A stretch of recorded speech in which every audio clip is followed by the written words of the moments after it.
with your hosts, Andrew Romanella. I don't think I'm good enough in this spot based on my own personal mental health, so I can't continue. The first problem is with the owner of the Carolina Panthers, okay? You're an idiot. Seriously, you're an idiot. What's going on, everybody? Welcome into another edition of The Rome Show here on 12ouncesports.com. Broadcast live on Facebook, YouTube, and Twitter. I am your host, Andrew Romanella, and I am here with you all the way until 7:30, and we have so much to talk about today. NBA Finals tonight, NHL Finals tomorrow.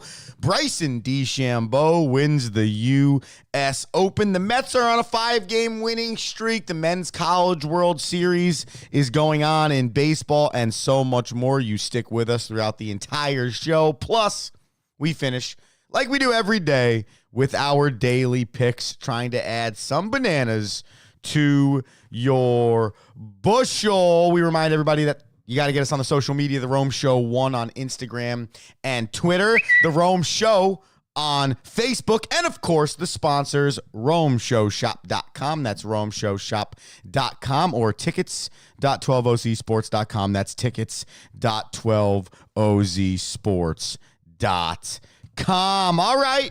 Without further ado, we are going to go right.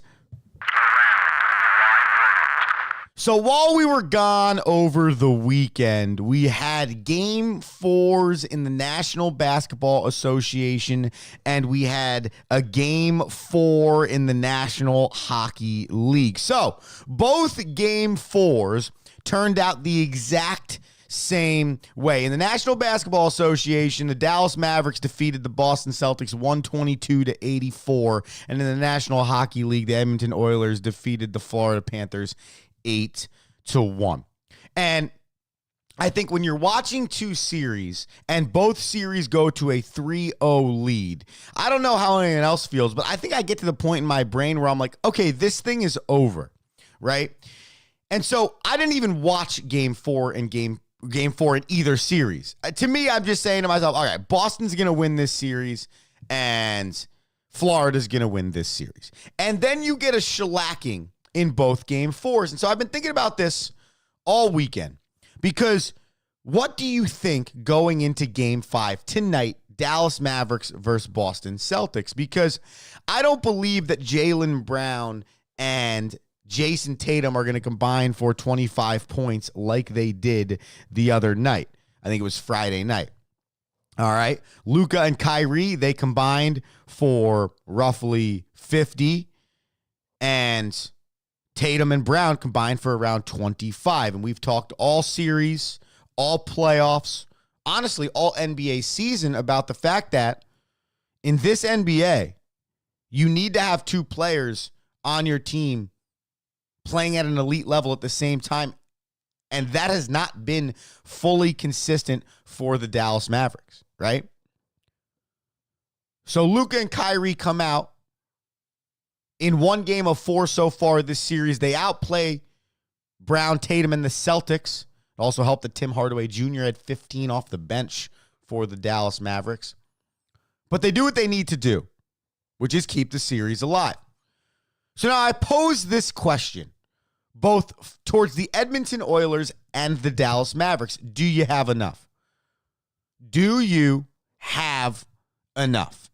Because both sports cannot be treated the same. We've talked about this before during the postseason in basketball, where it's 156 times that a team has taken a 3-0 series lead in the National Basketball Association, and the team that is down 3-0 is 0-156 in the opportunity to come all the way back and force a Game 7. Okay? In hockey, slightly different. There have been teams over the course of history that have been able to come back in hockey down 3 and win a series. Okay? So let's start in basketball then. Because what's it really going to take? Right? Because now you're looking at a 3-game series, 2 of which are at home in Boston. Okay? Boston has been a team all postseason that has done a job that is like a roller coaster. Win, win, win, win, win, bad loss. Win, win, bad loss, right? But they've never lost 2 in a row. I mean, I can't remember the last time the Boston Celtics, including the regular season, have lost 2 in a row. It hasn't been this postseason because their postseason record right now, I think off the top of my head, is 15-3. So what do you got to do to somehow forget winning 4 straight if you're the Dallas Mavericks? Look at it as the microcosm of Game 5, 6, and 7 are a 3-game series where you got to win 2. Correction, where you got to win 3. Yeah, daunting task. Very much so. But I think you've won 3 games in a row before, right? And then when you win the second one, you say to yourself, oh, Game 6 and Game 7, man, we've won 2 games in a row before. But we can't get ahead of ourselves. What do they even need to do to get there? Play defense, right? You are talking about 2 of the better offensive players in the league in the Dallas Mavericks. But you got to play defense. And on Friday night, the Mavericks held Boston to 84 points.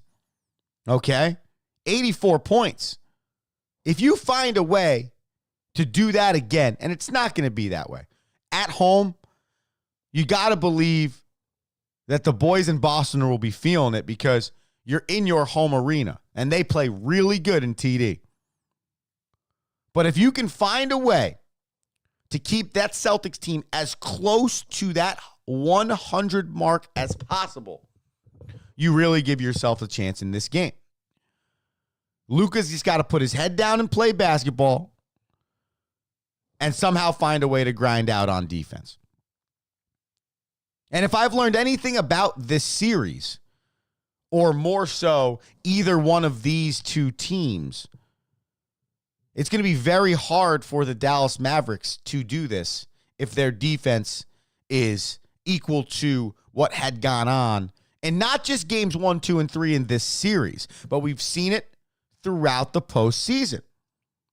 Throughout the postseason, they've been a team that is not elite on the defensive side. The last thing I'll say about the Mavericks and what they need to do to win this game, you got to have Kyrie be Kyrie. There's no way around it. And Kyrie said he's really excited to get back to Boston and give himself, an opportunity to make up for the poor play that he had in the first 2 games of this series in Boston. A little self-doubt in Kyrie Irving there. But if you have Luka fouling out in Game 3 of this series with 4:30 left, and everyone's riding him for complaining too much, not playing enough defense, he's got to be a better superstar in some of these moments, right? No one's saying he can't score. It's the other intangible stuff that makes you a champion, that allows you to be on the level of LeBron James, on the level of those guys, Magic, that were elite level players, but people remember as elite level players that were also elite level champions, right? And how much are you remembered in the National Basketball Association if you do not have a championship to your name? I was thinking about this yesterday. Dan Marino is a great example in football for a guy that leads a pack of being one of, if not the greatest player of all time. And because he never won a Super Bowl, sometimes might get looked at lesser than other guys who have found a way to win a Super Bowl before, right? Well, I don't feel like that is necessarily the case in other sports. I don't really know how much stock they're putting in championships in basketball comparative to individual stats, points, assists, rebounds, filling up the stat sheet, which we all understand is a basketball thing. Like, how many times have you watched a guy score like 46 in a loss, right? Man, great night for X player today. 52, 12 rebounds, and 8 assists. But unfortunately, his team lost 122 to 117, right? And so I think sometimes in basketball, I wonder how important is the championship to the career of the player? How much do we remember the person sans the championship? Because I think Charles Barkley's doing elite for himself. We think about him as one of the greatest ballers of all time, right? Vince Carter, elite level basketball player. The amount of dunking that we've watched him do in his career, no championship, remembered as a great player. Chris Paul, elite level point guard. Do we look at Chris Paul slightly differently because he's never won a championship? So I'm going to say yes. I think, much like football, the NBA is treated similarly, okay?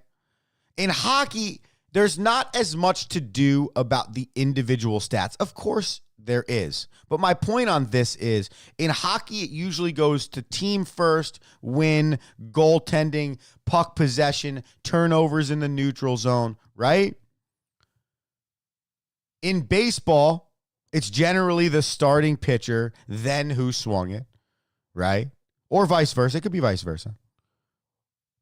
In basketball and football, it is straight up, dude had this many catches, this many running yards, this many points, this many rebounds. And I don't know if it's the type of sport, hockey or basketball. I don't know.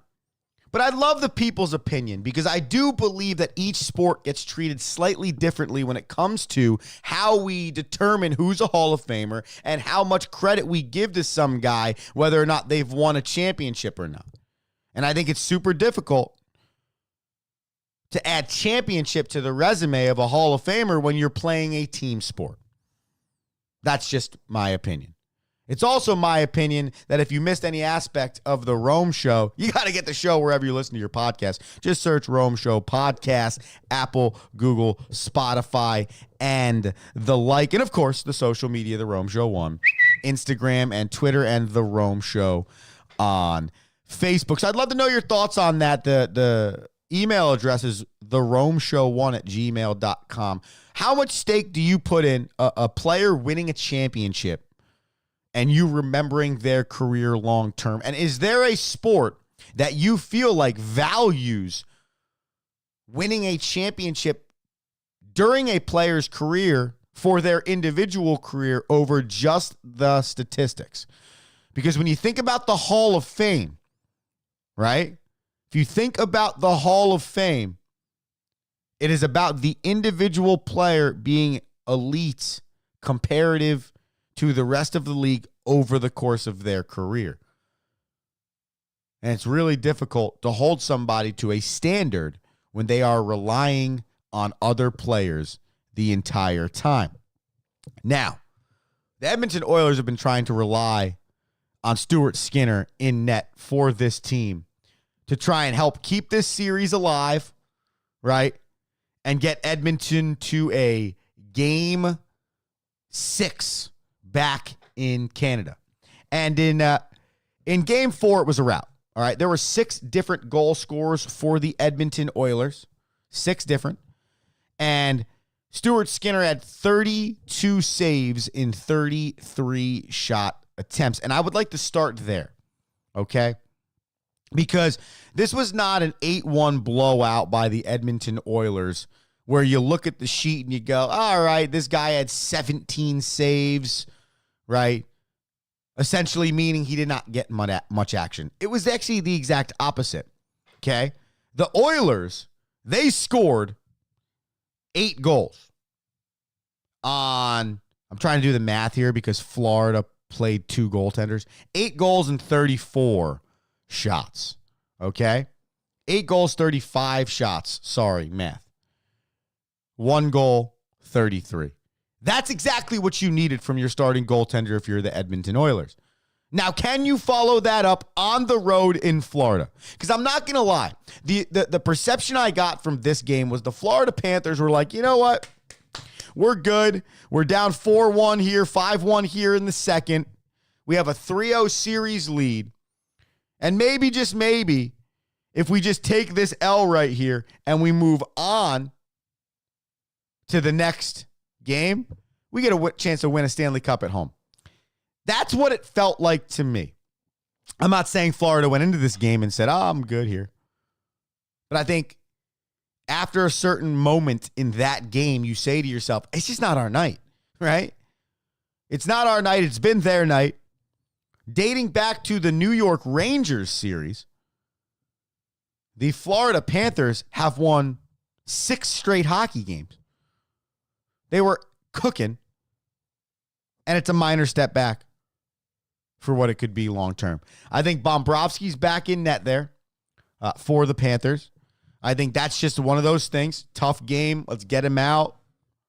Let's put Stolarz in. Give Bombs a break here, and then we'll come back to it in Florida. That's really all I think it was. If I'm a Florida Panthers fan, I don't look much into that game 4.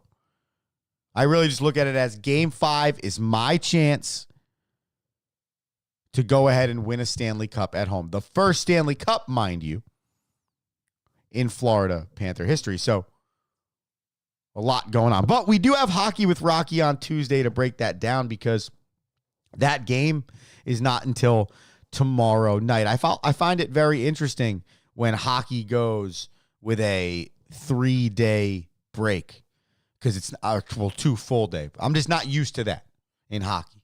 It's something that I got used to in basketball, but usually in hockey, I'm like, bam, all right, day off, next day, day off, next day. So when I woke up this morning for this show, I'm like, this is sick. We get to talk NBA. We get to talk MLB. We're locked. This is exciting.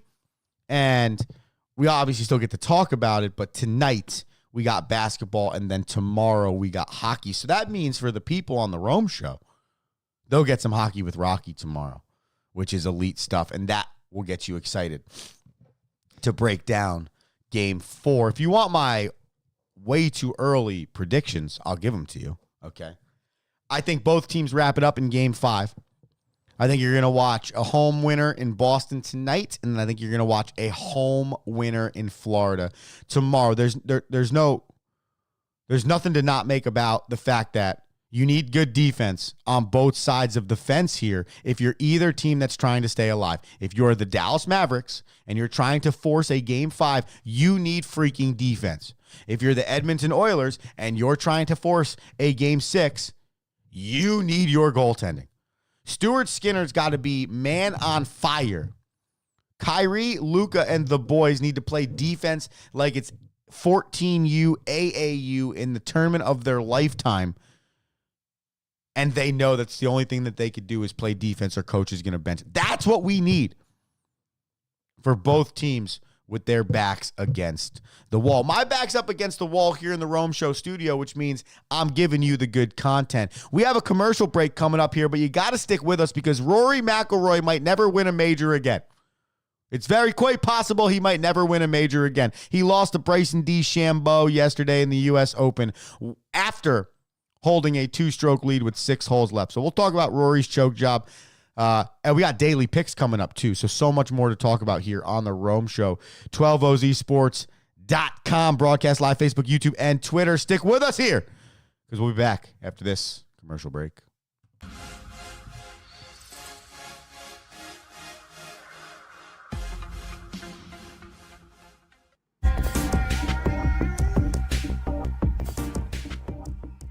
Welcome to MyBookie. You're ready to create an account and start making money, and we're here to help.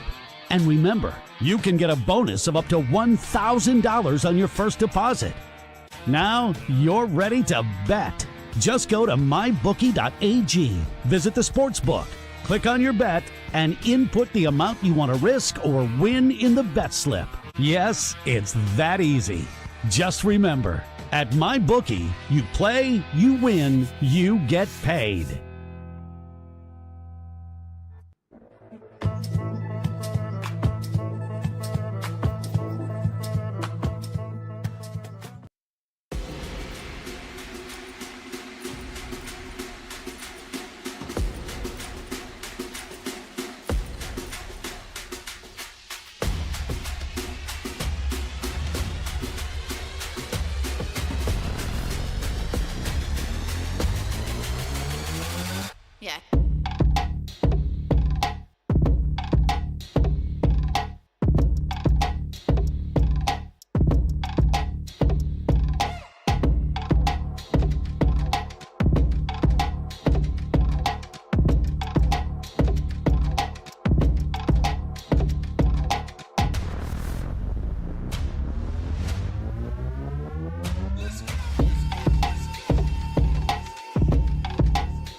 Yeah, it's the Rome Show here, 12ozsports.com. Broadcast live on Facebook, YouTube, and Twitter live. I'm Andrew Romanella. We got about 9 minutes left in this show. Just want to thank the listeners here on the Rome Show. I was recruiting yesterday at Montclair State University in Montclair, New Jersey. And I was talking to some of the coaches about the Rome Show. And I was like, hey, man, you know, if you listen once, I appreciate you, right? If you listen once and I'm good, that's awesome. Even better, because I'm hoping you listen again. If you listen once and I'm terrible, thank you. Just please let me know. Because all I can ask is the people try. I can promise you I'm not everybody's cup of coffee, right? I could tell you that right now. But if you give it a try, I appreciate you. Send it to a friend, go to the podcast, subscribe, whatever. But I do appreciate the people. Let's continue. So Bryson DeChambeau yesterday won his second U.S. Open at Pinehurst number 2 in North Carolina. Bryson DeChambeau shot an overall score of -6 on the weekend. He shot a first round 67, second round 69, third round 67, and a fourth round 71. Bryson DeChambeau won $4.3 million winning the U.S. Open yesterday at Pinehurst number 2. Two things, okay?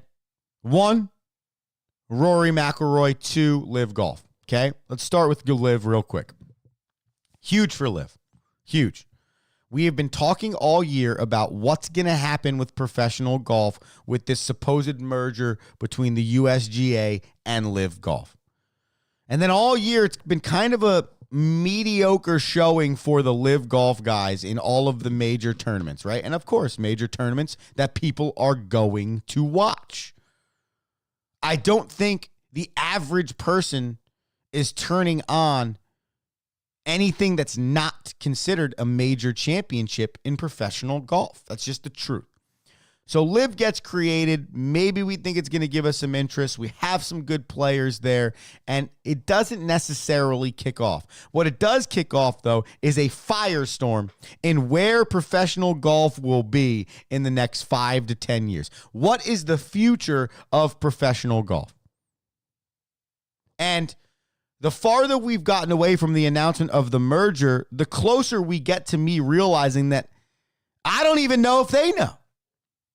And all I know is Liv has not performed very well all year. So Bryson DeChambeau comes out at the U.S. Open and plays very well. Wins a major, and now I think reopens the conversation for the merger of the USGA and Liv. Because I'm looking at the standings here of all of the guys that made it or are on the top 10, top 15, and what their FedEx points earnings are and what their cash value earning was. And it's just so dumb to think that some people that are winning or placing high in majors are not actually playing for the season title at the end of the year. And I think that's a small, minute microcosm of the larger problem that exists for professional golf moving forward. Who the hell are we? Are we 4 rounds, khakis, polos, prissiness, can't talk at all, no music, no nothing, no teams? Are we 3 rounds, shorts, music, drinking, party atmosphere, lackadaisical golf like it's you and your boys on the weekend? What are we, professional golf? But for me, it seems to be that on the outside looking in, the traditional version of golf, which we watched this weekend and watch majority of weekends, not named Liv, is much more entertaining. On the flip side, you have a guy in Rory McIlroy that makes me tune in because he is good enough to win every tournament and just choke artist enough to lose every tournament as well. Rory McIlroy has had 30 top 10 finishes in majors in his career. He has started in 57 majors in his time on the professional tour. He has Finished top 10 at the Masters 7 times, top 10 at the PGA Championship 8 times, top 10 at the U.S. Open 8 times, and top 10 at the Open Championship 7 times. Yesterday, Rory McIlroy, with 6 holes to go, had a 2-stroke lead on the aforementioned Bryson DeChambeau.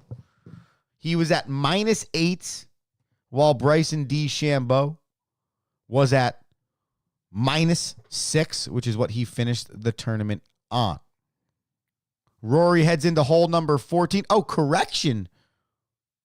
5 holes to go. With 5 holes remaining in the contest, Rory was up by 2 strokes. Then he proceeded to go par on 14, bogey on 15 and 16, par on 17, and bogey on 18. Sometimes it's just in you. Sometimes it's just going to happen that way. And that's exactly what's gone on now with Rory McIlroy in his career. He's going to choke. He's going to find a way to blow it. Something's going to go on inside of his mind that's going to make him realize or not realize, or something that he's not as good as he should be, or something's going awry, or he ain't going to win this tournament. It's wild. And I don't know what the fix is outside of retooling your entire mental. But how do you practice winning a golf tournament unless you get the chance to try and win a golf tournament? So it's not like you can go home and say, all right, I'm going to play this practice round on Thursday, Friday, Saturday, and Sunday and find a way to teach myself how to win the tournament on Sunday. There's no mimicking the pressure of Sunday at the Masters or Pinehurst number 2 or anywhere else these dudes play in St. Andrews in England. There's no practicing that. So what do you do outside of finding a way to do something different when you have the chance to? And Rory has not done that yet. And if I was Rory McIlroy, the next time I have a multiple stroke lead in a tournament, major specifically, with 7 or less holes to go, let's call it just the back 9, I'm going to pull out the best iron that I have on every single hole. And I'm going to go 200, 200. If it's a par 5 on the green, putt for par. If it's a par 4, 200, 200, putt for birdie, tap in for par. That's it, man. Like, that is it. Professional golfers are good enough. They don't have to take their driver out of their bag. I truly believe this. They don't have to take their driver out of their bag, and they can still par every single hole. So take the clubs out of your bag that you control the best, that makes you the best golfer, and go use those. But Rory, my guy, if the same thing keeps happening at every single major, you might want to look in the mirror and say, hey, I got to change something. But it's another headline after a major for Rory McIlroy that reads, Rory blows it again. 2-stroke lead with 5 holes remaining, finishes +3. DeChambeau takes the U.S. Open. Something's got to give, Rory. Something's got to give. I got something to give you to finish this show up, and it is called your Daily Fruit Cup. Hold. Here it comes. Yeah, the Daily Fruit Cup. All right, so what's the deal? Oh, the deal is Andrew is 31-19 so far this season when picking for the Daily Fruit Cup. To finish up last week, we were 1-1. We had Luis Gil over Kays at 5.5, and Rory, aforementioned Rory, under a round 2, 71.5. And of course, he shot a 72. Freaking Rory. So we went 1-1 on Friday, and we finished up last week at 500. Not good, but overall 31-19. So I got 3 for you tonight, all NBA Finals, because that's what we should be watching, because we're going to be determining a champion, or we're going to be pushing it back to Dallas for Game 6. So I want superstar versus superstar. Jason Tatum versus Kyrie Irving, right? The two dudes that were supposed to play together and win championships together now against each other for a championship. I got Tatum at over 25 points. Measly 15 last game. I think he comes out and tries to stomp this series down. I got Tatum at 25 over, and then the line for Kyrie was set at 23.5, scored 21 last game. I think Kyrie is going to go off tonight. It just feels like that night for Kyrie, where he has whether they win this series or not, he kind of gets the weight off his shoulders of playing at Boston. So 25 over for Tatum, over 23.5 for Kyrie, and give me the under. They have the line has been teased down to 209.5. So I'll tell you this. If you're going to take under the 209.5 straight up, I think you could take it straight up. If you're going to tease the parlay, I actually think you should tease it to like 211.5. Give yourself an extra 2 points and then really prey on the fact that those two dudes find a way to get over the point total that you put down for your bananas. That is your daily fruit cup picks. Tatum over 25, Kyrie over 23.5, and overall 209.5. We are going under. Hey, ladies and gentlemen, thank you for tuning in today to the Rome Show here, 12ouncesports.com, broadcast live on YouTube, Facebook, and Twitter. The New York Metropolitans have a 5-game winning streak right now. They're now 33-37, and so do the Minnesota Twins. So tune into some Major League Baseball because it's getting kind of fun. And tune back in tomorrow on Tuesday, 7 o'clock show, 7:10 Hockey with Rocky. What a good time. If you missed the show, any part of it, or you want to share it, the Rome Show podcast, wherever you get your podcast. I'm Andrew Romanella signing off on this Monday saying peace. Oh, no, we did the birds again. Thank you for listening.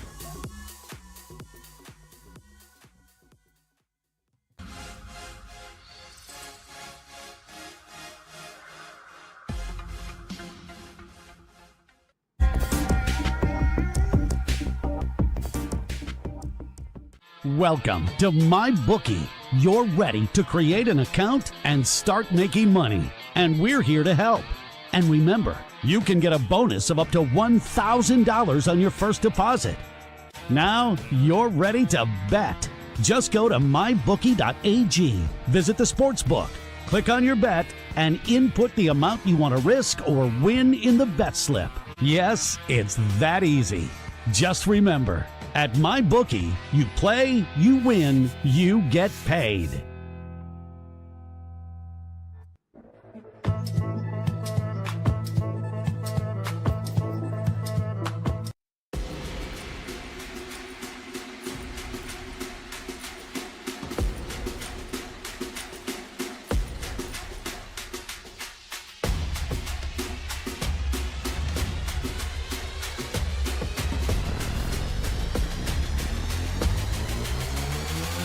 Yeah.